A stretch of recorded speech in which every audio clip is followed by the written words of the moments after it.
بسم اللہ الرحمن الرحیم۔ السلام علیکم ویورز، اردو سٹوری پلس میں خوش آمدید۔ آج میں آپ کے لیے ایک اور سچی کہانی لے کر حاضر ہوئی ہوں۔ امید ہے کہ کہانی آپ کو ضرور پسند آئے گی۔ کہانی پسند آنے کی صورت میں اس ویڈیو کو لائک کیجیے اور اس طرح کی مزید کہانیاں سننے کے لیے ہمارے چینل اردو سٹوری پلس کو سبسکرائب کیجیے۔ میرے والد بہت غریب تھے مگر نام نواب الدین تھا۔ گویا وہ بس صرف نام کے نواب تھے، روزی کمانے کے لیے تانگا چلاتے۔ امی کی وفات یاد نہیں، میں بہت چھوٹی تھی، 8 سال کی تھی جب ابا کے تانگے کا ٹکراؤ ایک ٹرک سے ہوا۔ وہ تانگے سے دور جا گرے اور ہم معصوم بچوں کو بے یار و مددگار چھوڑ گئے۔ ابا زندہ بھی تھے تو ہم بن ماں کے بچے ہو کر بھی ایک سائباں تلے اکٹھے تھے۔ ان کے مرتے ہی تتر بتر ہو گئے۔ بڑی 2 بہنوں کی شادیاں ہو چکی تھیں۔ بڑی آپا میرے 2 بھائیوں کو ساتھ لے گئیں۔ مجھے اور میرے چھوٹے بھائی کو چھوٹی آپا اپنے گھر لے آئیں۔ بڑی آپا لاہور میں رہتی تھیں اور ہمارا گھر اسلام آباد میں تھا۔ میرے بہنوئی موسیقی کے رسیا تھے، وہ ریڈیو پر آنا چاہتے تھے اور اسی شوق کے لیے وہ کراچی اسٹوڈیو چلے گئے۔ ان کے جانے کے بعد آپا اپنی ساس کے پاس گاؤں چلی گئیں اور ہمیں چچی کے پاس چھوڑ گئیں۔ یہ چچی میری بہن کی نند تھیں، بہت سنگ دل تھیں۔ صبح سویرے اٹھا کر تھیلا ہاتھ میں دے دیتیں کہ جاؤ قریبی باڑوں سے جانوروں کا گوبر اکٹھا کر کے لاؤ، جس سے وہ اپلے بناتی تھیں۔ گوبر نہ ملتا تو دن بھر کھانا نہ دیتیں اور ہمیں مارتیں۔ میں اپنے بھائی سے کہتی کہ بھاگ چلو۔ بھائی مجھ سے چھوٹا تھا اور ڈرتا تھا، کہتا اب تو چچی مارتی ہے، ہم بھاگ گئے تو سارے لوگ ماریں گے۔ اس کی بات سن کر میرے قدم تھم جاتے۔ ایک روز ہم دونوں گلی کے بچوں کے ساتھ کھیل رہے تھے کہ ایک شخص آیا اور ہمارے ہمراہ کھیلتی بچی کو اٹھانے لگا۔ بچی ڈر کر رونے لگی۔ اس کے رونے پر ہم بھی رونے لگے۔ دوسرے بچوں نے بھی شور مچا دیا۔ اسی وقت چچا ڈیوٹی سے لوٹ رہے تھے۔ انہوں نے بچی اغوا کرنے والے کو پکڑ لیا اور سیٹی بجا دی۔ 2 پولیس والے ساتھ ہی موجود تھے۔ تھانہ پاس تھا۔ سیٹی کی آواز پر وہ دونوں دوڑے آئے۔ اغوا کار بھاگا تو انہوں نے گھیر لیا۔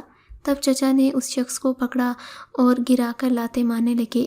اس وجہ سے چچا کو معطل کر دیا گیا کہ انہوں نے قانون ہاتھ میں کیوں لیا۔ چچی شوہر کی معطلی کی وجہ سے ہم پر غصہ کرتی کہ تم گلی میں کھیلنے نہ نکلتے تو یہ واقعہ ہی نہ ہوتا۔ گھر کے پاس بھینسوں کا باڑا تھا جہاں چچی گوبر لینے بھیجتی تھیں۔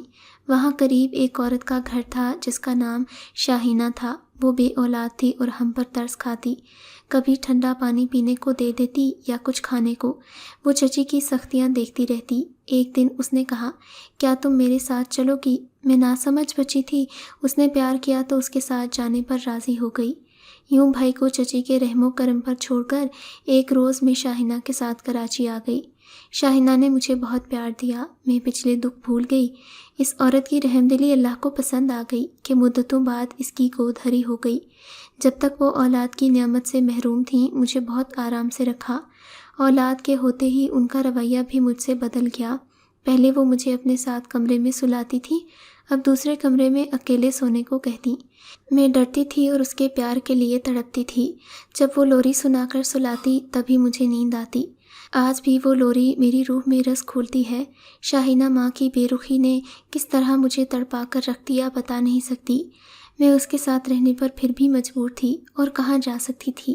جب کسی کو بہت دنوں بعد پیار ملے پھر وہ پیار بھی چھن جائے تو اس انسان کی حالت کیا ہوگی یہ بس وہی بتا سکتا ہے جس پر گزرتی ہے۔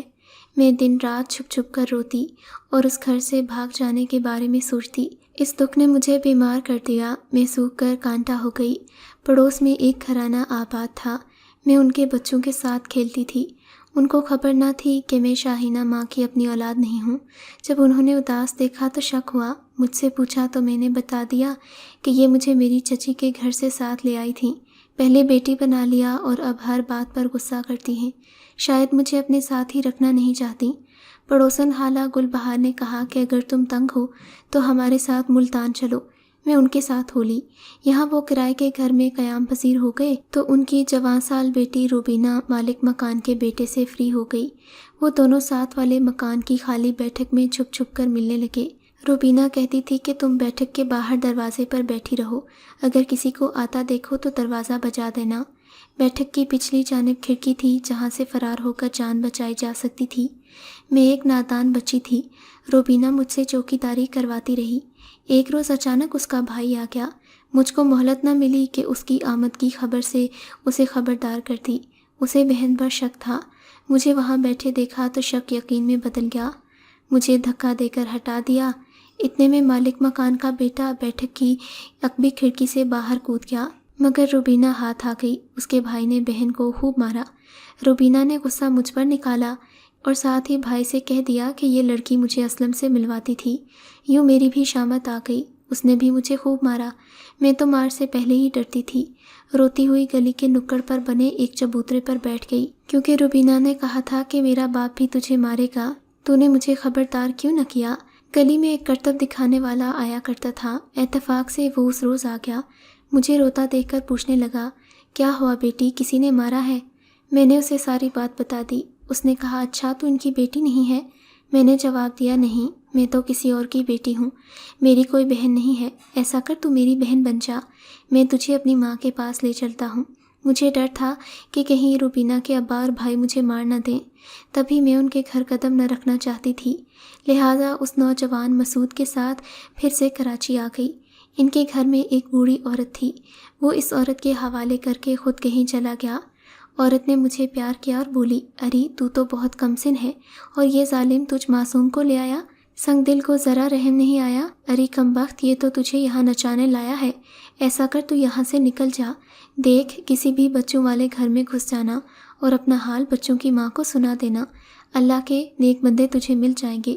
اگر نوکرانی بنا کر رکھ لیں تب بھی رہ جانا، مگر یہاں سے چلی جا۔ بوڑھی عورت گلی کے سرے تک آئی اور اشارہ کیا، دیکھ وہ ایک بچوں سے بھرا گھر ہے، در بھی کھلا ہے، ادھر چلی جا۔ میں نے دروازے سے جھانکا، صحن میں بچے کھیل رہے تھے۔ ان کی ماں نے سوال کیا، تم کون ہو، کہاں سے آئی ہو؟ میں جو سمجھ میں آیا بتا دیا۔ بولی، ادھر بیٹھ جا، میرا خاوند آتا ہی ہوگا، ہم تیری مدد کریں گے۔ وہ ایک رحم دل عورت تھی۔ اپنے شوہر کو میرا حال بتا کر اپنے پاس رکھ لیا۔ میں ان کی نوکرانی تھی، ان کے بچوں کو کھلاتی اور ان کے گھر کا کام کاج کرتی۔ یہاں مجھے ڈانٹ اور مار سے امان مل گئی، میں خوش رہنے لگی۔ ان دنوں میری عمر 10-11 سال تھی۔ وقت گزرتا کیا میں 18 سال کی ہو گئی۔ باہر نکلتی تو برقع اوڑھ کر جاتی۔ باجی نتاشا کو اب میری شادی کی فکر ہونے لگی۔ انہوں نے اپنی بہن کو خط لکھا۔ بہن کا جواب آیا کہ تم اس لڑکی کو میرے پاس بھیج دو، میرے پاس ایک اچھا رشتہ موجود ہے، یہاں آئے گی تو شادی کرا دوں گی۔ یوں میں باجی نتاشا کی بڑی بہن کے پاس پہنچا دی گئی۔ انہوں نے میری شادی اپنے پڑوسی کے لڑکے سے کر دی، جس کی بیوی پہلے فوت ہو چکی تھی۔ منان بہت نفیس آدمی تھے، پڑھے لکھے اور سلجھے ہوئے۔ ان کی کوئی بہن نہ تھی، والدہ بھی حیات نہیں تھیں۔ بھائی اور بھاوج عرصہ قبل لندن چلے گئے اور وہیں قیام پذیر ہو گئے۔ وہ بارہا سائمہ آپا سے کہہ چکے تھے کہ کسی شریف اور بے سہارا سے عقد ثانی کا آرزومند ہوں، کوئی رشتہ ملے تو بتا دینا۔ اللہ نے میرا ان کے ساتھ ہی جوڑ بنا دیا۔ وہم و گمان میں بھی نہ تھا کہ کون شخص ہوگا جس سے شادی ہوگی۔ جب میری شادی ہوئی میرے پاس پہننے کو صرف 2 جوڑے تھے۔ شوہر نے 7 جوڑے بنوائے اور وہ سب کچھ جو ایک دلہن کے لیے درکار ہوتا ہے۔ وہ مجھ سے عمر میں 15-20 سال بڑے ہوں گے، لیکن بہت پختہ سوچ کے اور متحمل مزاج آدمی تھے۔ میں نے در در کی ٹھوکریں کھائی تھیں۔ زمانے کی ٹھوکروں نے مجھے بہت کچھ سکھایا تھا۔ پڑھی لکھی نہ تھی اور نو عمری کے سبب کبھی کبھی ان سے لڑ پڑتی، مگر اللہ نے انہیں بہت کمال کا صبر اور بصیرت عطا کی تھی۔ بہت خوش اسلوبی اور نرمی کے ساتھ میرے غصے کو ٹھنڈا کر لیتے اور میری کم عقلی برداشت کر لیتے۔ رفتہ رفتہ ان کے ساتھ رہ کر میں نے بہت کچھ سیکھا۔ مجھے عقل آ گئی، شعور میں بھی پختگی آ گئی۔ لڑنے جھگڑنے کی بجائے وقت کے ساتھ ان کی قدر کرنے لگی۔ اس دوران 4 بچے ہو گئے تو ان کی پرورش میں کھو گئی۔ میرے شوہر کے ایک دوست کی بیگم اکثر آتی اور امور خانہ داری میں میری مدد کرتی۔ بچوں کی پرورش میں بھی انہوں نے ایک بڑی بہن کی مانند میری معاونت کی۔ اس دھرتی پر بہت سارے لوگ اگر بری خصلت کے ہیں تو اچھے لوگوں کی بھی کمی نہیں، جن کی وجہ سے قیامت تھمی ہوئی ہے۔ دنیا کا نظام احسن طریقے سے چل رہا ہے، ورنہ ظالموں کا ظلم دیکھا جائے تو دھرتی بھی ان کی ریشہ دانیوں سے لرز جاتی ہے۔ آج میری زندگی میں کوئی کمی نہیں ہے۔ مجھ سے پیار کرنے والے سمجھدار اعلیٰ ظرف شوہر کا انتقال ہو چکا ہے۔ میرے بچے اب بڑے ہو گئے ہیں، وہ میرا حد درجہ خیال رکھتے ہیں۔ زندگی میں نے جو چاہا مجھے سب مل گیا، بس ایک رشتے کی ہی کمی رہ گئی اور وہ ہے اپنوں سے دوری، اپنوں کی یاد۔ ان کا دکھ مجھے ہر دم ستاتا ہے۔ اپنے چچا، والد، تایا، بہن، بھائی اور محلے کی پرانی سہیلیاں بہت یاد آتی ہیں۔ اکثر میں ان کو یاد کرتی ہوں تو مجھے رونا آ جاتا ہے، گھنٹوں بیٹھ کر روتی رہتی ہوں۔ ان سب کی صورتیں میرے ذہن پر نقش ہیں، میں ان کے نام اپنے ذہن میں دہراتی ہوں۔ میرے والد صاحب دمے کے مریض تھے، ان کی تکلیف مجھے یاد آتی ہے تو تڑپ کر رہ جاتی ہوں۔ وہ بیچارے ہماری خاطر ہی تانگا چلاتے تھے۔ بڑی بہنیں جن کی شادی ہوئی تھی، ان کا نہ جانے کیا حال ہوگا۔ شاہینہ ماں کیسی ہوگی، میرے جانے کے بعد اس کا کیا حال ہوا ہوگا۔ ایک بہنوئی جو شہنائی بجاتے تھے، ان کو ریڈیو میں ملازمت ملی یا نہیں، جن کے شوق کی وجہ سے ہم دربدر ہوئے۔ شاہینہ ماں جو لوریاں سناتی تھیں، آج بھی دل کے نہا خانوں میں محفوظ ہیں۔ اللہ جانے میرے چھوٹے بھائی کے ساتھ کیا گزری، میرے جانے کے بعد چچی نے اس معصوم کے ساتھ کیا سلوک کیا، اس بھڑیا کا اس شخص نے کیا حال کیا ہوگا جس نے مجھے وہاں سے بھگایا۔ یہ اور ایسے بہت سے سوالات ہیں جو مجھے رات دن تنگ کرتے ہیں۔ آج جب کہ میں بوڑھی ہو گئی ہوں تو تنہائی میں ایسے سوالوں کے جواب تلاش کرتی ہوں۔ یہ سوالات تو مجھے تب تک پریشان کرتے رہیں گے جب تک میں زندہ ہوں، جب تک سانس بدن میں آتی جاتی رہے گی۔ شوہر کی وفات کے بعد میں خوش نہیں ہوں۔ میرے دنیا میں ایک وہ واحد سہارا تھے۔ خدا کسی کو کسی کے خاندان سے جدا نہ کرے۔ موت اٹل حقیقت ہے، وہ اپنوں سے جدا کرتی ہے۔ بہت دکھ ہوتا ہے مگر صبر آ جاتا ہے۔ لیکن کوئی یوں بچھڑ جائے اور یکدم اپنی ساری دنیا سے ہی کٹ کر رہ جائے تو بہت دکھ ہوتا ہے، اور یہ درد ایک ناسور بن جاتا ہے جو انسان کی ایک دن جان ہی لے لیتا ہے۔ مجھے یہ دنیا بالکل اجنبی لگتی ہے۔ شاید آپ میرے درد کو کبھی نہ سمجھ پائیں، کیونکہ ہر کسی کے پاس محبت کرنے والا کوئی نہ کوئی رشتہ موجود ہے جس کے ساتھ اجنبیت نہیں، اپنائیت کا احساس ہوتا ہے۔ مگر میں اپنے بہن بھائیوں سے اور خونی رشتوں سے جدا ہو چکی ہوں۔ ہاں، اولاد کا سہارا ہے، اللہ مجھے ان سے جدا نہ کرے، ورنہ تو میں جیتے جی مر جاؤں گی۔ اگر آپ کو یہ کہانی اچھی لگی ہے تو ہماری ویڈیو کو لائک کیجیے، اور اس طرح کی مزید کہانیاں سننے کے لیے ہمارے چینل کو ضرور سبسکرائب کریں۔